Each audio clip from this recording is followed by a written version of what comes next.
Mosaic विषाणू आला की आपलं सोयाबीनचं नुकसान करतंय, कृषी सहाय्यक किंवा कृषी विभाग सांगतो की बाबा तुम्ही पिवळा मोजॅकचे झाड उपटून जाळून टाका. तर कोणते उपटिणार सांगा? हे टिपकेवालं ही बी पिवळं दिसले, हे उपटिणार. हे दादा हे उपटिणार. दादाचं काय नाव? आजीनाथ चौरे काका ही उपटिणार. आणि ही दादा तुमचं काय नाव आहे?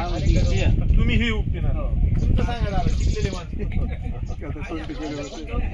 ही उपटिणार. दादा तुम्ही सांगा, ही अलीकडचं पिवळं उपटिणार. इकडे नाही विचारणार, हे बघितलंय. हे आता तुमचं शिक्षण झालं, तुम्ही सांगा ही उपटिणार का ही उपटिणार? इकडचं उपटिणार. त्याचं काय कारण? हीच का उपटायचं? पिवळं दिसतं, ठिपके घडले. आणि इकडं पिवळं दिसली की बी हे नवीन आहे. ओके ओके बरं. आता तुम्ही सांगा हीच का उपटायचं? ह्याचं कारण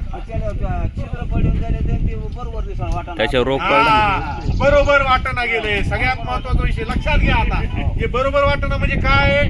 ओबड दोबड दिसायले, ओबड दोबड दिसायले आणि ही सरळ दिसायले आहे का नाही? गवळेपण आहे. तर लक्षात घ्या, हा जो आहे ना हा पिवळा मोजॅक विषाणू आहे. आता मोजॅकच का म्हणायचं? मोजॅक फरशी असती बघा. मोजॅक म्हणजे काय? तर एखादा रंग आहे तर त्याच्यामध्ये दुसरा रंग मिसळला म्हणजे त्याला मोजॅक म्हणतात. ह्याच्यामध्ये काय व्हायलंय?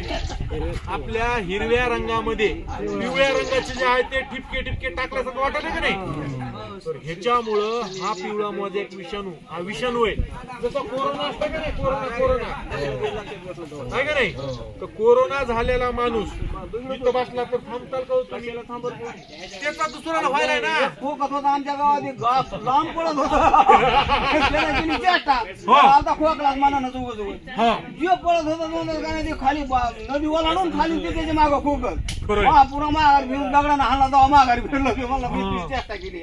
नुसता खोकला म्हणून कोरोनातली गोष्ट नाही. महत्वाचा विषय तर सांगायचा उद्देश, याला उपटून टाकलं पुन्हा विषाणूजन्य रोग हा एकदा झाल्याच्या नंतर तो कव्हर होत नाही. मात्र त्याच्यामुळं म्हणजे जसं आता मी कोरोना बाधित असाल तर मी झाला वेक्टर, तसंच आपल्या शेतामध्ये सोयाबीन मध्ये पांढरी माशी होती.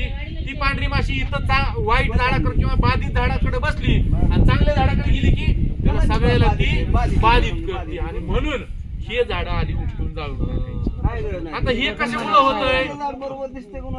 नाही, हे कशामुळे होतंय लक्षात घ्या. हे का होतं हे लक्षात घ्या. पांढरीच्या रानामध्ये, चुनखडीच्या रानामध्ये हे जास्त होतंय का? या ठिकाणी सूक्ष्म अन्नद्रव्याची कमतरता होती म्हणून हे होतं. काय भेटत नाही? माल लागत नाही. हे का होत नाही माहिती का? पिवळसरपणा काय येतंय? तर या ठिकाणी नत्र भेटत नाही, म्हणजे युरिया भेटत नाही. आणि हा युरिया न भेटायचं काय कारण आहे माहितीये का? ह्याच्यामध्ये काय भेटत नाही? महत्वाचं झिंक आणि फेरस भेटत नाही. ह्या ठिकाणी हे होऊ नये म्हणून तुम्ही जी काही खत पेरणार आहे त्या खतासोबत महाराष्ट्र ग्रेड 1 ची बॅग तुम्ही पेरायला पाहिजे. एकरी किती? 10 किलो. आणि ती जर नाही केलं तर फवारणीच्या माध्यमातून होऊ शकतंय. फवारणीसाठी तुम्ही काय करायचं? जी फवारणी करणार आहे त्या फवारणीमध्ये तुम्ही काय करायचं?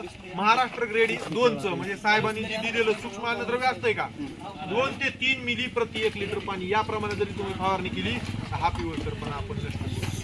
हा एक महत्वाचा विषय. आता त्याच्या पुढे जाऊन इकडं हुमणीचा किती प्रादुर्भाव होतोय सांगा? होतोय का? हुमणीचा 40%.